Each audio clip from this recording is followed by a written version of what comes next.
Statement. They're, quote, ceasing all movement within the facility and quarantining all individuals suspected of making contact with the infected.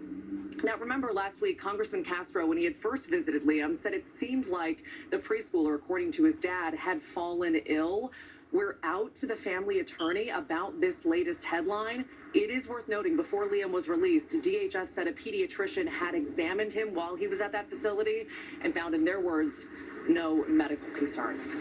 Greg. Maggie Vespa-Force, they're on the ground in Minneapolis. Maggie, thank you. Overseas now, new cases of the deadly Nipah virus in India have countries in Asia on high alert this morning. But what does it mean for us here in the U.S., and how will it impact those traveling to Asia? NBC's Janice Mackey-Frayer is in Beijing this morning with more. Janice, good morning.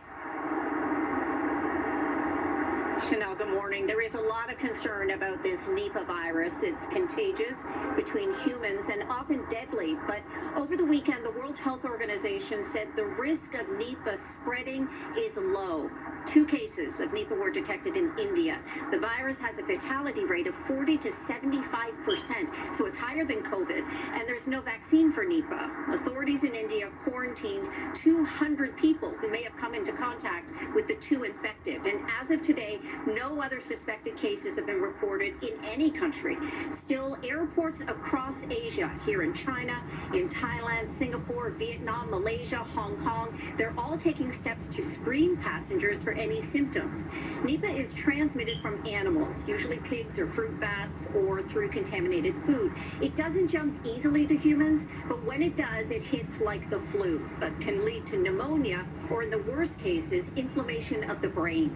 The WHO says the fatality rate has a lot to do with a country's capacity to trace and treat those infected. But naturally, people get worried when they hear about a contagious virus because the COVID pandemic wasn't that long ago. So U.S. health officials and those at the CDC say they are watching this situation very closely.